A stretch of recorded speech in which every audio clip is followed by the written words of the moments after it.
नमस्कार दोस्तों, छोटी कहानी बड़ी सीख में आप सबका प्यार भरा स्वागत है। How are you all? Hope you are doing well, stay blessed. तो चलिए शुरू करते हैं आज की छोटी कहानी।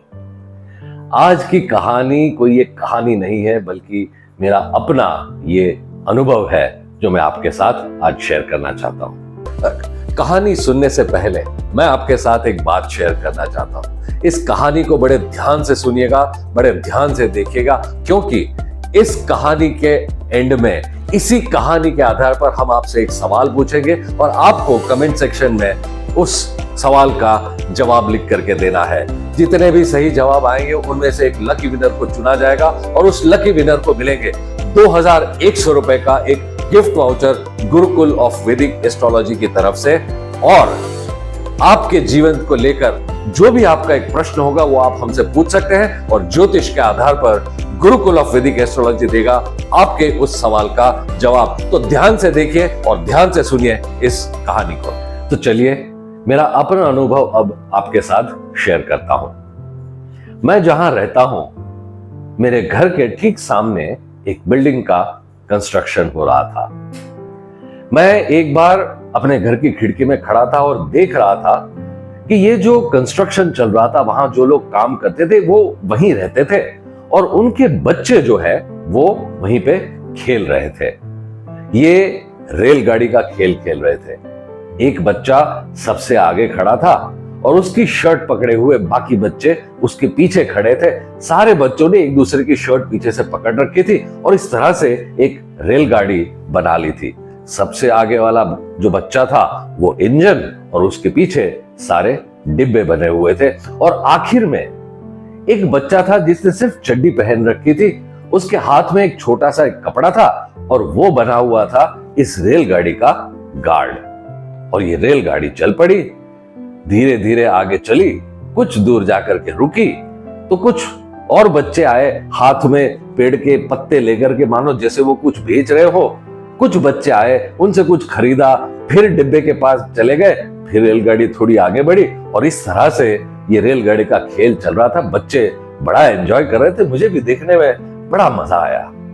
दूसरे दिन मैं फिर खिड़की पर खड़ा था, मैंने देखा फिर से वही खेल उनका चल रहा था। लेकिन आज जब मैंने देखा तो जो आगे लड़का था, जो इंजन बना हुआ था, वो बदल चुका था। आज एक दूसरा लड़का था, वो इंजन बना हुआ था, बाकी बच्चे पीछे डिब्बे बने हुए थे, लेकिन गार्ड वही बच्चा था जो पहले दिन था।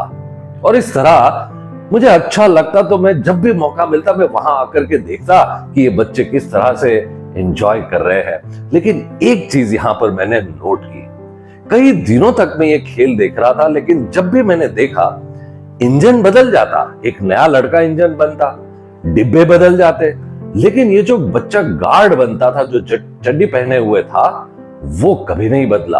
वो हमेशा ही गार्ड बना रहता था। अब मेरे मन में एक प्रश्न उठा और एक इच्छा हुई इस बात को जानने की कि ऐसा क्यों। तो एक बार मैं नीचे चला गया, उन बच्चों के पास गया और वहां जाकर मैंने उस बच्चे को बुलाया जो हमेशा गार्ड बनता था। उसे मैंने बुलाया और उससे कहा कि मैं बड़े दिनों से देखता हूं तुम सारे ये बच्चे यहाँ खेलते हो, रेलगाड़ी का खेल बहुत एंजॉय करते हो, तुम्हें बहुत आनंद आता है, मैं देखता हूं। और मैं ये भी देखता हूं कि हर बार जब तुम खेलते हो तो आगे जो इंजन है ये बदल जाता है।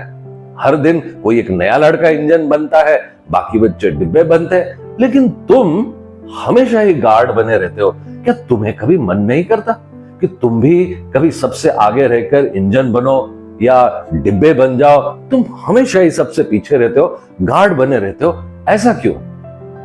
बच्चे ने मुझसे कहा, अंकल मेरा भी बहुत मन करता है कि मैं सबसे आगे रहूं, मैं भी इंजन बनूं या डिब्बा बनूं, लेकिन अंकल मेरे पास ना पहनने के लिए शर्ट नहीं है। और जब मेरे पास शर्ट नहीं है और मैं सबसे आगे खड़ा रहूंगा तो मेरे पीछे जो बच्चे खड़े होंगे वो क्या पकड़ेंगे?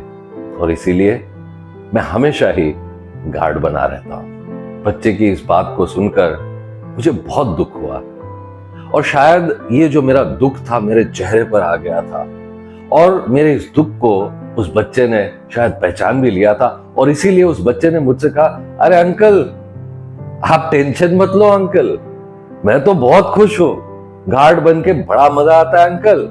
देखो ये जो ट्रेन है ना, ये बिना गार्ड के चल सकती है क्या अंकल, बताओ मुझे, हरी झंडी दिखाओ तब तो गाड़ी चलेगी ना, मुझे तो बड़ा मजा आता है अंकल, आप टेंशन मत लो। और बस इतना कहकर भागता हुआ गया, ट्रेन के पीछे फिर खड़ा हो गया, अपने हाथ में जो एक कपड़ा था उसे हरी झंडी समझकर दिखाने लगा और फिर ट्रेन चल पड़ी। दोस्तों ये बच्चा मुझे एक बहुत बड़ा पाठ सिखा गया।